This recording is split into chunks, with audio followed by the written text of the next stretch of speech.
我想問咧，其實你覺得自己算唔算係喺收成期嘅時候離開咗香港咧？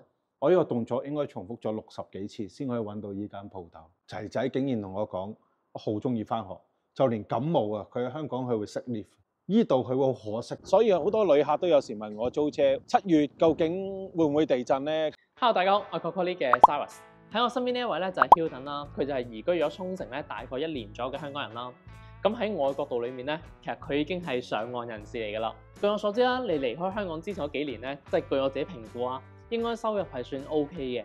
其實點解會喺呢個 moment 移居嚟沖繩嘅？咁你可唔可以介紹下自己，順便講下原因啦？大家好，我係 Hilton，咁我係 Okimoto 嘅創辦人啦。咁我嚟沖繩之前咧，香港其實就係做一個香水工廠啦，咁負責做一啲國際嘅香水品牌啦。我想問咧，其實你覺得自己算唔算係喺收成期嘅時候離開咗香港咧？唔算嘅，其實我自己生意一直都係好唔穩定，絕對係好唔會用得上係收成期。應該咁講，趁我仲可以控制到嘅時候，盡快去揾多幾條後路俾我嘅將來啦。因為我家庭，我小朋友仲細啦，咁我俾自己 target 就係養大咗佢哋咧，我就可以畢業啦。咁點解會揀沖繩咧？自己好中意沖繩啊！我嚟之前都嚟咗沖繩旅遊好多次，不論環境啦，其實鄉下地方，但係我係反而中意鄉下地方，因為我哋就喺城市長大噶嘛。嚟之前我哋都去過我哋依家小朋友讀書個環境，你見到係一個好正嘅一間學校啦。佢嘅國際學校學費亦都唔係好貴，係超平。即係呢樣嘢，我覺得係需要分享咯。因為一個咁靚環境，我唔識點形容啊，但係香港就一定冇啦。同埋我仔仔竟然同我講，我好中意返學，就連感冒啊，佢喺香港佢會識 lift，呢度佢會好可惜，點解我冇返學？我諗返香港俾小朋友見到打添啊，真係。我好中意返學。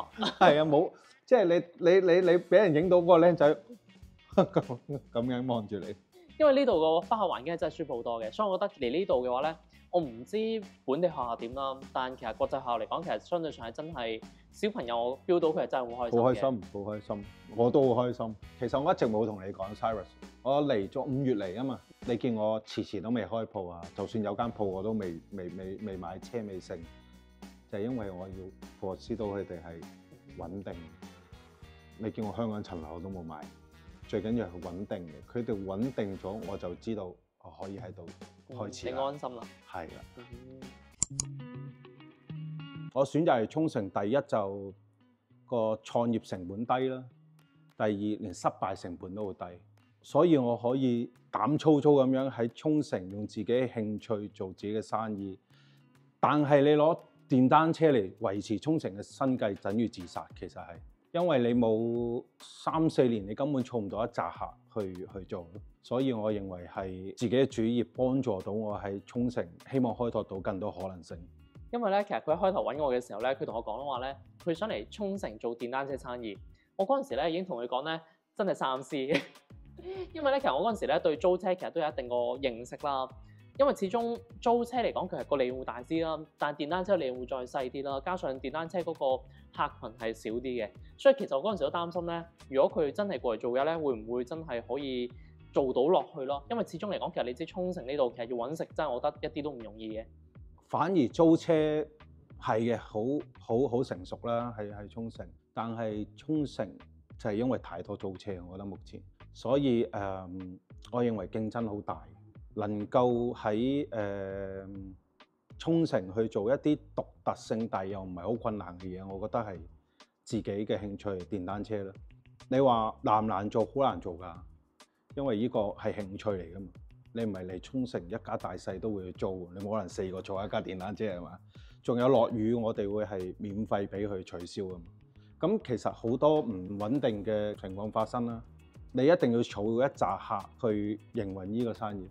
所以我覺得咧，點解你係老闆級咧，就因為咁解啦。因為咧，起碼咧你有條水喉咧，自己肥住自己，令到咧你可以暫時做一個咧盈利咧，未必係真係話咁大，可以支撐到全家生活嘅一個業務咯。咁呢樣嘢係嘅，我都承認嘅。所以好在我主業仲係穩定啦，叫做穩定啦。我都 foresee 到我未來呢5年都可以穩定嘅，所以我希望盡快去創立一間沖繩嘅租電單車公司啦。喺我認為呢5年穩定內做到大家又中意啦，我又幫到大家，同埋可以揾到有收入咯。開始你自己咧係屬於一個電單車真係發燒友啦，所以你先至會諗住嚟沖繩做電單車業務係嘛？係啊，絕對係啊。當我好大壓力喺自己主業嘅時候，自己夜晚晚揸一架出去兜下風，翻嚟繼續做。即係我諗每個人有自己興趣，可以抒發翻自己壓力啦。我覺，因為咧其實就算好似我夜晚咧，有時候咧都好大壓力嘅時候咧，我都會揸架車咧出去咧係開住歌咧，然之後因為呢度嘅風景咧夜晚嘅時候仲好寧靜噶嘛。其實個感覺咧係平靜好多嘅，係 relax 好多嘅。但係你開歌唔好咁大聲，如果咪出邊唔平靜。放心，密實嘅，密實嘅。你知日本真係嚼你喎。你嚟到呢度創業咧，你覺得有冇啲咩困難啊？哇，好困難，十分困難。呢個問題問得好好。其實你玩電單車、租車都還可以機場交車附近，電單車你唔會機場交車噶嘛，就係首先揾鋪。揾鋪係一個對於外國人嚟講係一個大挑戰。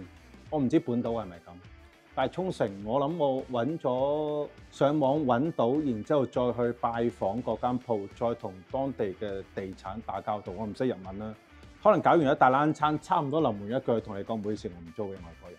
我呢個動作應該重複咗60幾次先可以揾到呢間鋪頭。但想講你已經好成功啦，有鋪頭。哇！真係一下行呢單嘢真係。我哋原本啊喺未有民宿之前咧，我哋係諗咧開服裝店嘅，但結果咧係因為咧揾嚟揾去揾唔到，然之後又唔租俾我哋，結果我哋先至買民宿嘅。所以你係好好彩。係，我都覺得幾好彩真係。不過你而家見到間鋪頭係叫做見得下人，好市正啊！開頭真係嚇死你，即係絕對唔係而家你見到嘅一個景象嚟嘅。不過講真啊，其實對於我嚟講咧，其實我眼裏面嘅 Hilton 咧，其實我有啲羨慕佢嘅。即係點解咧？因為咧，其實 Hilton 咧，佢係真係自己一腳踢，係做咗好多嘢啦。咁當然咧，其實佢作為經營管理簽證咧，其實佢都有請人幫手嘅。但係嚟講，其實佢自己咧真係中意做呢樣嘢，而係真係好多時間會翻嚟鋪頭啊，然之後自己油油啊，即係自己去到收下電單車啊。但係佢自己本身好忙嘅，但我見到佢係 enjoy 呢樣嘢，即係我係覺得羨慕就係因為咁解咯。即係我覺得你係做緊自己中意做嘅嘢咯。係好中意呢樣嘢，你香港係冇可能做嘅。好似我啱啱所講嘅，創業成本好高啦，香港你可能要簽一個好長嘅約，你仲要租個街鋪喎，你唔係一個樓上鋪喎。好多嘢你香港有掣肘咯，同埋呢度 DIY 係幾好玩嘅，佢好足夠嘅材料俾你 DIY。咁所以每一日我都係望到自己中意嘅一紮，即係我而家購入嘅所有電單車都係自己中意，所以個心情都靚啲咯。就算有幾大壓力都。所以我羨慕你哋呢樣嘢咯，因為你係真係做緊自己中意嘅嘢嘛。Hilton啊，咁你都嚟咗一段時間啦，咁你一開頭嚟嘅時候咧，有冇啲咩要擔心啊？其實都好多，特別我仔仔啦嚟到係插班4年班，咁佢香港佢唔係讀英文學校，佢英文底子就唔係差，但係好港式啦，大家都知道。但係嚟到要讀國際學校，都擔心第一方面佢適唔適應到英文嘅語言環境啦。第二就係由細到大睇美國電影都覺得啲學校美國學校好多 bully 㗎嘛。佢一開頭咧係驚到咧要拜託我咧問下嗰啲學校嗰啲人咧，睇下佢嗰個年級咧有冇 bully 嘅問題。係啊，不過好彩其實係冇嘅。我依家見仔仔翻學其實都好開心啦。係啊，依間學校真係冇得頂。美國同學啦都好 nice 啦，全部都同我仔都玩得幾好。係啊，有啲都好 friend 添。佢個仔每日放學就喺學校唔肯走。係啊，你個女都係啦。即係所以都好開心啦，因為最緊要搞得掂啲仔女啦。咁我女唔使講啦，我女係由1年班開始讀起，好多嘢都好容易 pick up，甚至乎語言佢而家都其實進步得好快。係啊，我知我聽得出啦。成個嗰啲黑人鬼妹咁樣。咁除咗呢樣嘢之外啦，咁據我所知啦，咁你呢排其實都揾緊屋搬啊嘛，係嘛？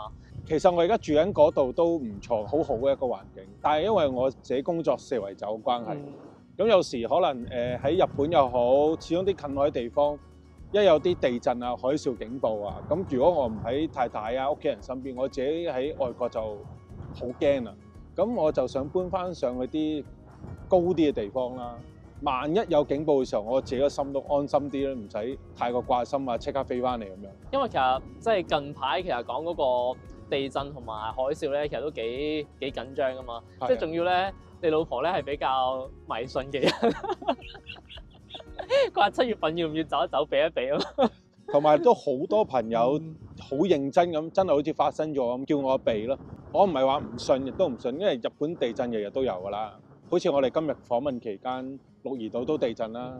咁好多朋友 send 信息關心啊，沖繩究竟有冇事啊？咁我覺得隨緣啦，我哋做好自己嘅防災措施咧，我覺得好啲嘅。我都係咁覺得，即係我覺得係你有心理準備，佢係會嚟㗎啦。係啊，但係你係要準備好，而唔係話一路喺度諗佢幾時嚟咯。係啦，係啦。因為其實真係話唔埋嘅，可能聽日，可能10年之後。所以好多旅客都有時問我租車7月究竟會唔會地震咧？我又唔敢答佢冇，但係我又唔夠膽答佢有。咁我覺得大家如果真係驚嘅，可以當避開下咯，信不信由你咯。我覺得係。我都覺，如果我可以答到佢啊，其實我就已經變咗神棍。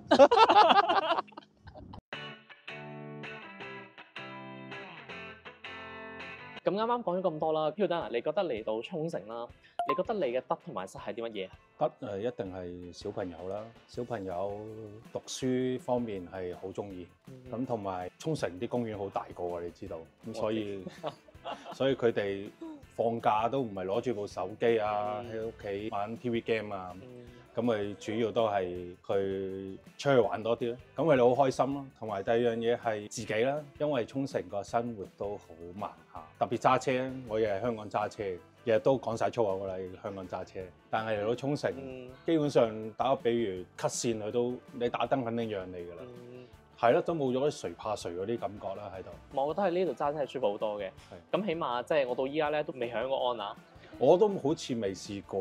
係因為呢度其實正常都好少響安，而且啲人係比較有禮貌啊嘛，所以其實都比較少。咁你覺得相比以前好似喺香港啦，你會唔會話多咗啲放鬆嘅活動啊定點啊？我都冇啊，你知我工作都，但係可能太太啊仔女就會有咯。因為好似我太太同你太太都好放鬆啦，係啊，跳晒舞咁樣係咪？咁仔女佢哋讀書就好靚嘅，好男人啦，自己捱起咗一切啊！可能我哋潮州人係咁咯，有得有失啦，我覺得係。咁失咧，你覺得失去咗啲乜嘢？失去咗啊，其實呢個真係搞笑啦！淘寶冇咗免運啦。嗱，我哋嚟到沖繩，啱啱好淘寶有免運去香港啊嘛，淘寶冇咗免運咯。係講笑。屋企人啦，即係最錫嗰啲人喺晒香港。咁雖然你都知我翻香港次數好頻密，但係都唔係能夠佢哋有乜事隨時隨叫隨到嗰隻咯。介紹翻我嘅奶媽，佢成日幫我喺香港帶奶茶翻嚟。不過我覺得好在沖繩咧係近香港嘅，變咗成日都可以見到面。據我所知啦，你琴日你屋企人先至有走咗啦。係啊，其實經常都有呢啲事情發生嘅。但係始終，就算你喺同一個地方唔穩咧，都冇呢個感覺嘅。你離開咗第二個地方，異地嗰個感覺就好唔一樣。你作為老闆咧嚟到沖繩創業啦，咁你覺得嚟沖繩或者嚟日本創業要有啲咩條件或者本錢咧？我諗首先嚟到一個新嘅地方，一定係掌握到佢語言先。如果你識日文嘅話，我諗呢度都幫得好多。因為你接觸嘅日本人啦、政府啦、處理文件所有嘢，你都要錢嘅。好似我哋唔識，咁我哋揾啲行政書士去幫我哋手。咁你識日文，你基本上慳咗好多呢啲手續費。嗱，I totally agree with you 㗎。但你啲日文都好似麻麻地。所以咪就係要俾行政書士幫我教咯。即係佢日文咧，就應該係再打我少少啦。你點知少少啊？咁咧，但係咧，佢就用錢解決咗好多問題嘅。但係你覺得喺沖繩，你覺得係咪一定要話識日文咧？識就一定係最好啦。唔識其實佢比起本島都好易生活嘅。因為呢度始終微郡好多啦。咁佢哋食嘢啊、普通英文啊，都主要都解決晒我哋日常需要。但係咧，工作去到政府部門呢啲咁嘅事情，就一定係識日文係最好。咁除咗呢樣嘢之外咧，咁你覺得仲有冇啲咩本錢啊或者條件啊？如果你沖繩就一定要諗啲依度究竟可以做到咩生意啦。其實最容易就一定係旅遊業啦。好多香港人都嚟到都係搞租車，我都唔例外啦。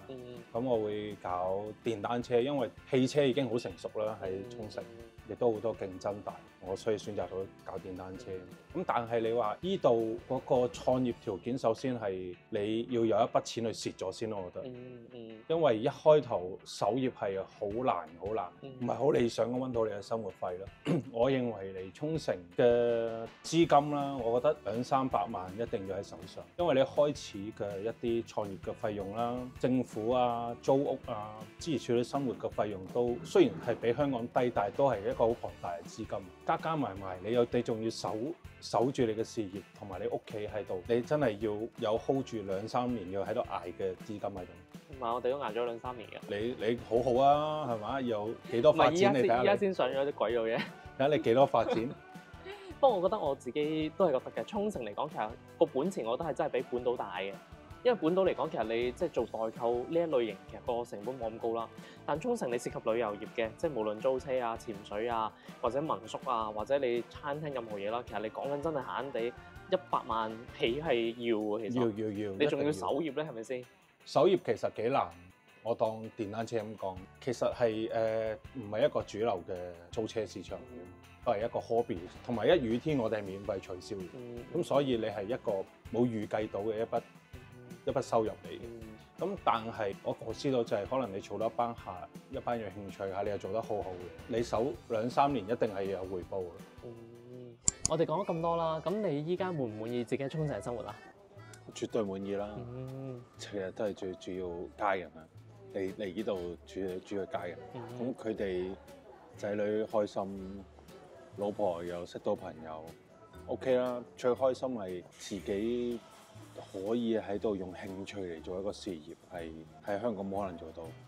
長遠溫落去，我覺得應該 OK 嘅。我都覺得係，多謝晒。咁我哋今一集咧暫時就到呢度為止啦。咁咧，如果大家有興趣沖繩玩租電單車嘅話，記得可以揾 Hilton 啦。如果中意我哋 channel 嘅話，記得 like、comment、share 同埋 subscribe 我哋 YouTube channel 啦。咁我哋下集再見啦，拜拜。拜。Hello， 我係嗰啲嘅可可。Hello， 我係陳家嘅 Eason。Hello， 我係陳嘅 Ella。你哋今日嚟呢度做乜嘢啊？拍片都唔通玩咩？